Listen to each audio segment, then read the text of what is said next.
جان بوجھ کر قصدن نماز چھوڑنے والا مسلمان ایسا ہے جیسے اس نے کفر کیا، لیکن ساتھ ہی ساتھ نماز کا صحیح طریقے پر ہونا بھی ضروری ہے، ورنہ نماز قبول ہی نہیں ہوگی۔ اب نماز کس کی صحیح ہے، شیعہ کی یا سنی کی؟ آپ جب قرآن پڑھیں گے، قرآن میں نہ شیعہ ہے نہ سنی ہے۔ نماز انتہائی اہم فرض عبادت ہے، اور اسلام لانے کے بعد سب سے پہلا فرض جو انسان کو ادا کرنا ہے وہ نماز ہی ہے۔ اسی لیے رسول اللہ صلی اللہ علیہ وآلہ وسلم نے فرمایا، جس نے جان بوجھ کر نماز قضا کی اس نے کفر کیا۔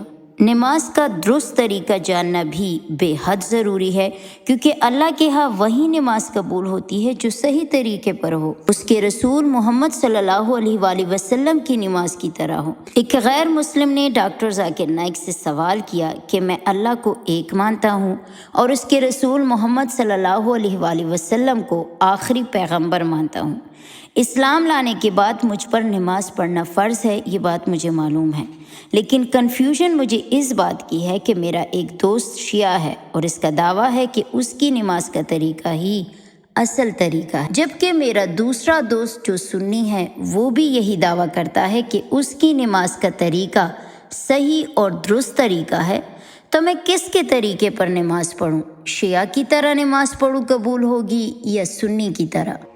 بھائی صاحب نے سوال کیا کہ اگر اللہ ایک ہے اس میں ماننا ہے اور محمد صلی اللہ علیہ وسلم پیغمبر ہے تو میں مانتا ہوں، تو اس طریقے سے مسلمان ہوں میں، لیکن میرے دو دوست، ایک شیعہ ایک سنی، اور مسلمان بننے کے لیے نماز پڑھنا ضروری ہے، تو کس طریقے سے نماز پڑھوں؟ بھائی صاحب، آپ کہتے ہیں کہ اللہ ایک ہے، آپ مانتے ہیں کہ اللہ کے پیغمبر محمد صلی اللہ علیہ وسلم آخری پیغمبر ہے، تو آپ نے کہا کہ کس طریقے سے نماز پڑھوں؟ یہ شیعہ سنی جو آپ نے پوچھا، آپ جب قرآن پڑھیں گے، قرآن میں نہ شیعہ ہے نہ سنی ہے، قرآن میں نہ شیعہ ہے نہ سنی ہے، کیونکہ فرقہ بندی گناہ ہے، قرآن میں کسی فرقے کا ذکر نہیں۔ قرآن شریف میں کہا گیا ہے سورہ عمران میں، سورہ نمبر 3 آیت نمبر 103 میں، وَاعْتَصِمُوا بِحَبْلِ اللَّهِ جَمِيعًا وَلَا تَفَرَّقُوا، کہ آپ آپس میں اکٹھا ہو کے اللہ کی رسی کو مضبوطی سے پکڑو۔ اللہ کی رسی ہے قرآن اور صحیح حدیث۔ تو آپ دیکھیں قرآن میں کیا لکھا ہے اور اللہ کے رسول کے صحیح حدیث میں کیا لکھا ہے، تو جو بھی آپ سے کچھ کہتا ہے اگر قرآن اور صحیح حدیث کے مطابق ہے آپ اس کی بات مانو۔ جو ذاکر کہتا ہے وہ بھی کچھ اہم نہیں اسلام میں، ذاکر اسلام میں زیرو ہے، جو ذاکر کہتا ہے وہ بات ماننا ضروری نہیں، لیکن جب میں قرآن کا حوالہ دیا تو آپ کو قرآن کی بات ماننا فرض ہے، جب میں صحیح حدیث کا حوالہ دیا تو آپ کو صحیح حدیث کی بات ماننا ضروری ہے۔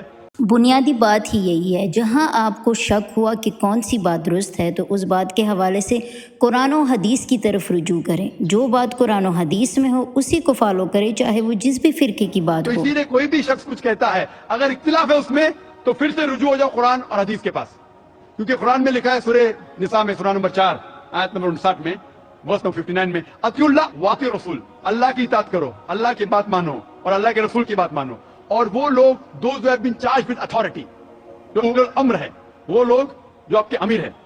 لیکن اگر قرآن و حدیث کے پاس، اللہ اور اللہ کے رسول کے پاس، تو اگر دو شخص، دو عالم، کوئی بھی اگر اختلاف ہے، آپ پھر سے مڑو اللہ اور اللہ کے رسول کے پاس، قرآن اور صحیح حدیث کے پاس، پھر دیکھو کہ کون سا دوست، کون سا مسلم، کون سا عالم، کون سا مولانا قرآن اور صحیح حدیث کے مطابق کہہ رہا ہے۔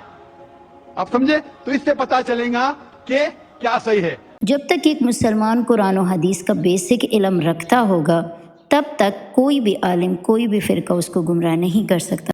آپ بولتے ہیں کہ نماز پڑھنے کے طریقے میں اختلاف ہے، شروع میں کم از کم جو یکساں ہے وہ تو شروع کرو، اختلاف وہ تھوڑا ہے، نماز کے طریقے میں اختلاف وہ تھوڑا ہے، جو یکساں ہے وہ تو شروع کرو۔ اگر آپ مسلمان بننا چاہتے ہیں تو اتنا وقت کیوں لے رہے؟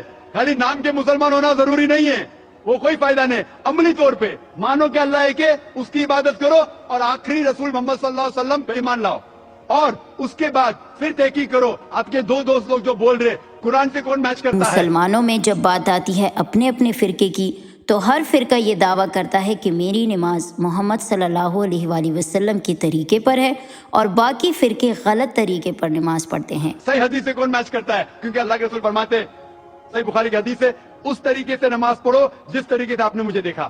صحیح بخاری حدیث نمبر 6008۔ تو جو صحیح حدیث سے ثابت ہے، قرآن اور صحیح حدیث سے، اس طریقے سے نماز پڑھو۔ لیکن اگر 19-20 فرق ہے، کم از کم جو یکساں ہے وہ تو شروع کرو، اختلافی باتوں پہ تحقیق کرو، انشاءاللہ پتہ لگ جائے گا آپ کو کیا صحیح ہے۔ تو انشاءاللہ ابھی